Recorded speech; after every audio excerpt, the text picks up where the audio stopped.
or hyperbole. She talks. This is real. She talks in here about how these Tea Partiers are going to come and get you.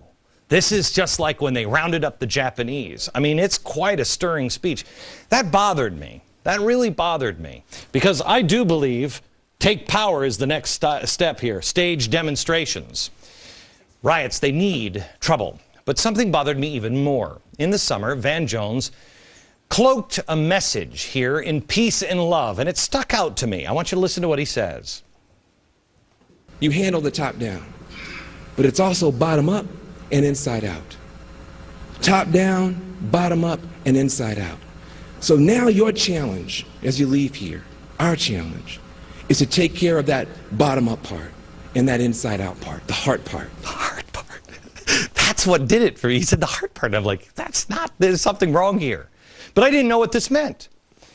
This is a tried and true technique that communists use to crush people of a nation between the members of a government at the top. Remember, he said, you've taken care of the top part. What does that mean? You put the right radicals in power. You've taken care of the top part. Then they get the radicals at the bottom to cause chaos. If you don't believe me, that's fine. I tell you, don't take my word for anything. You go ahead and look it up yourself. Let me take you back to where I took you at the beginning of this program, Czechoslovakia. I only told you half the story of what the Czechoslovakians thought was happening to their country in the late 1940s. After World War II, Czechoslovakia was in real trouble and people were hungry and there was strife.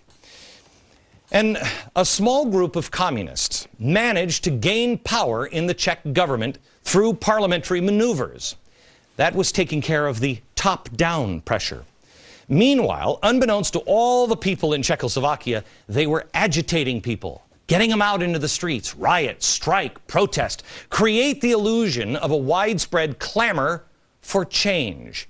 That was the bottom-up pressure on the system. Well, the people were left in between, and they didn't know the truth. They didn't know what was going on. They were hungry, they were scared, they were confused, and they were looking for help. When they cried out for help from the government, which they thought was not with the rioters, oh, they got help. They had no idea that some in the top were in league with those creating the chaos at the bottom. The people at the top had formed a shadow government, and they were only too happy to help, and they helped by clamping down on the Czech people. So the Czech people were hit from both directions, top down, bottom up, and inside out. Their country was turned inside out. They didn't know what to believe. The same is now being called for. The organizations that are calling now for Obama to bypass Congress and issue just executive orders. The Institute for Policy Studies. Soros funding. They came out with their annual report that literally says outside, inside. Outside pressure and inside strategy. What does that mean? It's just a different way of saying up and down pressure. Same thing, outside, inside. Now, how do I know about this strategy in Czechoslovakia? Well, it came from Jan Kozak's Communist Strategy paper. He was a writer and a member of the Communist Party at the time. He wrote this essay, and it was never intended to go public, but it accidentally did. We found it in a very old copy of the Congressional Records. Everything I am telling you for the last 2 nights, all of this strategy, all of this, the exposure. Why do you think George Soros sent his number 2 guy to my number 2 guy to ask us to consider him a kindly old gentleman? Because what he's doing was never meant to be published. But after being bullied, we stood up. We're not playing your game. It's no accident. This is what Van Jones meant. Top down, inside out, after the bottom up. What the Czech people didn't know is what you know now. That there is an orchestration of the ground. It's all being orchestrated. You know the groups involved now, and you know who's at the top. The Czechoslovakian people didn't know that, so they ran to the people they usually trusted, but they called for the wrong people. The other thing that the Czechoslovakian people didn't know is the first lesson of the 9/12 Project. What was my goal when I introduced the 9/12 Project? To tell you, you are not alone. But here was one of the most important lines out of that, especially in retrospect. Listen to this. The truth is, they don't surround us. We surround them. This is our country. Why is that important? Because when you study what happened in Czechoslovakia, the people felt alone, and they felt surrounded. You're not alone, and they do not surround you.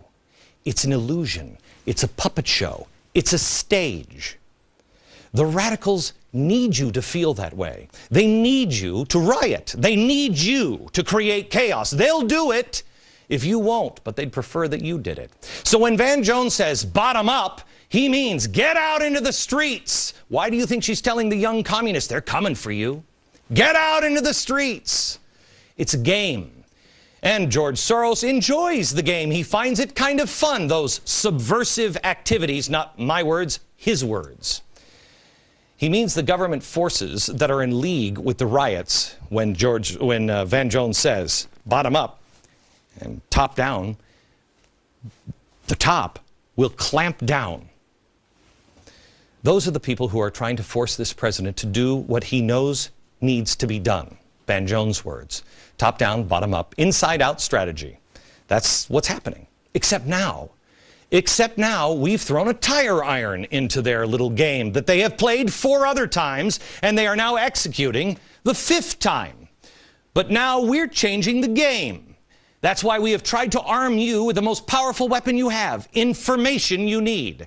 Find all of this out. Find it out for yourself. Don't take my word for it. Know it and tell everyone you know.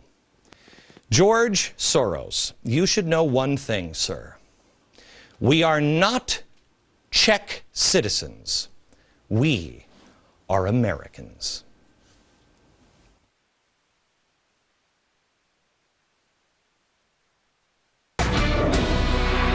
I want to take a minute here to show you something that was released by George Soros last night, and OSI, his charitable arm, because he's a philanthropist. And to be fair to him, I want to show what they rolled out, but I want you to know one thing. This guy has collapsed 4 countries, 4 regimes, 4 currencies. He's the most powerful man on earth, 35th richest man in the world. This is Enron. What you're seeing here, this is what happens when a company is in collapse. This is a desperate cry for George Soros to turn around and look at a guy at 5 o'clock in the afternoon. This is coming undone. You spread all of the information that we have given you, and you do your own homework. You verify yourself. Go to original sources and verify yourself and spread it. Because light is the only thing this guy, he can't stand the light. He has to hide behind a mask. But watch their corporate film on, oh, don't listen to that guy at 5 o'clock. Really, I'm a good guy. Here it is. Over the past 3 decades, George Soros, the founder and chairman of the Open Society Foundations, has spent more than $8 billion to transform the lives of the world's most oppressed and ignored people. From helping those with HIV and TB in Africa, to righting centuries of wrongs against Europe's largest ethnic minority, the Roma, Soros has championed open society issues around the globe. What is it that I really care about? Democracy, market. These are the institutions that you need for people to be able to improve their conditions in life. His experiences as a child in World War II fueled his drive to combat totalitarianism. In the 1980s, his Open Society Foundations helped topple communism in Eastern Europe, strengthening democracy by supporting education, justice, and freedom of information. Open society can prevail only when people can speak truth to power. Today, the Open Society Foundations are present in more than 70 countries, including the United States. Soros recently gave $50 million to provide food, shelter, and clothing for New York City's neediest, who were hard hit by the economic crisis. The foundations work to build vibrant and tolerant democracies whose governments are accountable to their citizens. To learn more about George Soros and his philanthropy, visit OpenSocietyFoundations.org. That is fantastic. That's fantastic. And don't forget, he's given all that money, you know, just to help good things. Well, for instance, well, just a lot of these. This is only half the list of the organizations that are helping him accomplish his new world, spooky world order. Yeah. That's it. There are really two ways to look at what I do every day here. You can either say, as my critics say, that I'm a fearmonger, or you can say that I am empowering you with information. I hate the fact that some people believe that I'm a fearmonger. I just say what I believe. That's what I do. And I believe bad things are coming. I believe that we can get past them, but we have to be prepared. I've told you over and over again, I hope I'm wrong. But FDR was wrong when he said the only thing we have to fear is fear itself. The only thing we have to fear is not being prepared and not knowing what's really happening. But progressives, they'll say I'm a fearmonger, and they want you to believe that everything is fine, and that's what they'll tell you. Watch. This is a rich country. We have plenty of money, and if you don't believe me, ask Halliburton. We've been able to create or save 3.5 million jobs. Will the Federal Reserve monetize this debt? The Federal Reserve will not monetize the debt. That legislation, according to The Economist, has saved or created 3.6 million jobs. We have turned this economy around. I think we see entities that are fundamentally sound financially and withstand some of the disaster scenarios. Okay. You can believe that, and I hope they're right. They're not, but I hope they're right. You know better. You know the truth. You know. On jobs, really? Unemployment rate, unchanged, 9.6% last night. They told us it would never go over 8. Food prices are rising. You don't believe me? Go shopping. Wall Street Journal now says an inflationary tide is beginning to ripple through the supermarkets and the restaurant. They're still telling you that they're worried about deflation. Don't worry about inflation. Check the price of gas. We're not going to monetize the debt. That was under oath. Really? The Fed just said that they will print more money to buy as much Treasury debt in the next 8 months as the government will issue. Fannie and Freddie, Barney Frank, together they now have twice as many foreclosed homes as they did this time last year. America, we have a historic choice in front of us. Do we open our eyes, or do we keep burying our heads in the sand? Do we end the book called America, or do we just turn the page and begin a new chapter? I've told you, 40-day and 40-night challenge. Please take this. People, we can't be the people who are angry. We can't be those people. They got that covered. We have to be people who say, thank goodness you're here. We have to be the ones who count on faith, hope, and charity from each other. From each other. We don't need a billionaire to activate it. We activate it in ourselves.